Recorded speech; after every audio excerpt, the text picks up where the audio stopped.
بسم اللہ الرحمن الرحیم۔ آپ دیکھ رہے ہیں views with news to you. امید ہے آپ خیریت سے ہوں گے۔ عمران خان کا جو ایک سیاسی انجام ہے وہ اب تیزی کے ساتھ قریب آتے جا رہا ہے۔ اس کی ریزن یہ ہے کہ مصوف اس زوم میں مبتلا ہیں کہ وہ شاید عوام کا سیلاب لے کر اسلام آباد پر چڑھ دوڑیں گے اور پھر وہ وہی چاہیں گے جو ان کی مرضی ہوگی اور اس سب کچھ بہا کر لے جائے گا۔ ایسا بالکل نہیں ہے،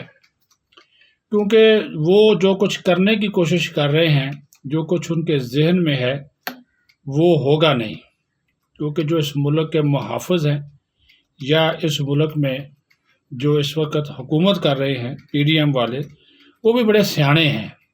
اور جس کا نام آصف زرداری ہے جو سب پہ بھاری ہے، وہ اتنی آسانی سے عمران خان سے گرنے والا بھی نہیں ہے۔ ویسے بھی عمران خان نے کل اپنے جان بوجھ کر زخم میڈیا میں دکھا کر یہ چیز تو ثابت کر دی کہ مصوف مہینہ ڈیڑھ مہینہ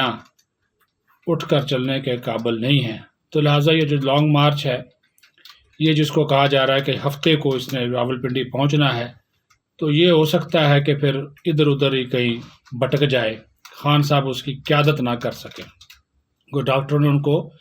مشورہ دیا ہے، اور ان کے جو زخم ہیں وہ بھی ابھی تک مندمل نہیں ہو سکے۔ ایک چیز اور جو ہے وہ آپ کو بتا دوں کہ گزشتہ دنوں جب عارف علوی نے ایک کوشش کی وہ ایک اہم پنڈی کی شخصیت کو بٹھانے کی اور عمران خان کو، تو جو ان کو پھر آگے سے سننی پڑی، جو رسپانس پھر آیا اس شخصیت کا، تو وہ بھی پھر آپ کو نہ ہی بتاؤں، بلکہ اس کا قصہ مختصر یہ ہے کہ وہ بات چیت ناکام ہو گئی اور جواب مل گیا، یعنی کہ جس کو کہا جاتا ہے نا کہ اے تانوں جواب جے، تو وہ عارف علوی کو جواب جو ہے وہ دے دیا گیا کہ، اور یہ بھی ایک میسج دیا گیا کہ علوی صاحب بی ان یور لمٹس، اپنی حد میں رہیں، حدود میں رہیں۔ آپ کا جو آفس ہے وہ آفس آپ کا جو ہے وہ ایک آئینی آفس ہے، اس کو سیاسی مقاصد کے لیے استعمال نہ کریں، اور آپ عمران خان کا پارٹی ورکر بننے کی بجائے آپ صدر پاکستان بنیں۔ تو اس کے بعد پھر صدر کو بھی سمجھ آ گئی۔ تو اب یہاں پہ بہت سارے معاملات ایسے بھی ہیں جس کا ذکر کرنا میں اس وجہ سے ضروری سمجھتا ہوں تاکہ آپ کو پتہ چلے کہ یہ خان صاحب جو ہے یہ کس قسم کا ایک ماحول، وہ کیا کہتا ہے نا جی، وہ سنجیاں ہو جان گلیاں میں مرزا یار پھر وہ یہ چاہتا ہے کہ میں ہی میں ہوں، اور کوئی بات جو ہے وہ کوئی اور نہ ہو، نہ کوئی اپوزیشن بھی میری مرضی کی ہو، فوج بھی میری مرضی کی ہو، اور سارے میرے بس۔ جب ان سے کہا کہ بھی بات چیت کرے، وہ کہتا جی ہاں ٹھیک ہے بات چیت کرتے ہیں، پہلے چیف الیکشن کمشنر کو ہٹاؤ،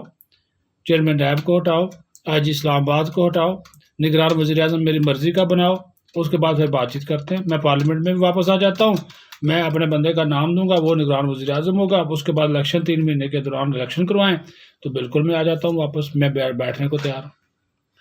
تو وہ پھر آصف زرداری اور باقی جو حکومت میں پی ڈی ایم میں بیٹھے ہوئے لوگ ہیں، انہوں نے کہا کہ جناب ہم نے کوئی ایسے تو نہیں چھولے تو نہیں بیچ کے تو نہیں ہم آئے ہوئے کہ آپ یہ ساری باتیں ہم آپ کی مان لیں، اور اس طرح اور جو وہ کہے وہ کر دیں۔ وہ کہہ رہے جی اگر نہیں مانیں گے تو عوام کا سمندر آ رہا ہے، بھائی آ جائے۔ ایک چیز کلیئر ہے، یہ میں آپ کو بتاؤں، پنڈی کا جو مال روڈ ہے جہاں پر جی ایچ کیو ہے، جوائنٹ اسٹاف ہیڈ کوارٹر ہے، اور بڑی حساس تنصیبات ہیں، کلیئر کٹ میسج دیا گیا ہے خبردار ادھر کا رخ نہ کرنا ورنہ حالات کی ذمہ داری آپ پر ہوگی۔ دوسرا، اسلام آباد میں بھی نہیں داخل ہونا، اسلام آباد میں داخل ہونے کی کوشش کریں گے تو پھر بھی نتائج کے ذمہ دار آپ خود ہو گئے۔ یہ 2 باتیں بتا دی گئی۔ جب اسلام آباد میں نہیں داخل ہونا، ٹھیک ہے آپ کی پنجاب میں حکومت ہے، آپ سرکاری وسائل استعمال کر رہے ہیں پنجاب حکومت کے، تو ابھی تھوڑے دنوں کی بات ہے۔ تو اب ایک اور بات جو انہوں نے کہا، ایک چیز اور میں جاتے جاتے ایک بڑی خبر بھی آپ کو دیتا جاؤں کہ کہ اب جو بھی بات چیت ہوگی نا عمران خان کے ساتھ، وہ اب نئے آرمی چیف کی تقرری کے بعد ہوگی، اس سے پہلے کوئی بات نہیں ہوگی، اور وہ بھی جب حالات دیکھے جائیں گے اس کی روشنی میں ہوگی، اور اس میں بھی ملک کی سلامتی کو دیکھا جائے گا، عمران خان کے سیاسی مفادات کو نہیں دیکھا جائے گا۔ ادروائز آپ دیکھ ہی لیں جن لوگوں کو یہ تنگ کر رہے ہیں، کبھی چنوٹ میں سکول بند ہیں، کبھی فیصل آباد میں بند ہیں، منڈی بہاؤدین میں بند ہیں، آج کسی جگہ اور حفظ آباد بند ہوں گے. لوگ تنگ آ گئے. ایک ویڈیو چلی نوشہرہ میں خالی کرسیوں سے عمران خان نے خطاب کیا. ایک اور ویڈیو چلی اسد عمر فیصل آباد میں خالی، وہ کہہ رہے ہیں، وہ خود ویڈیو میں کہہ رہے ہیں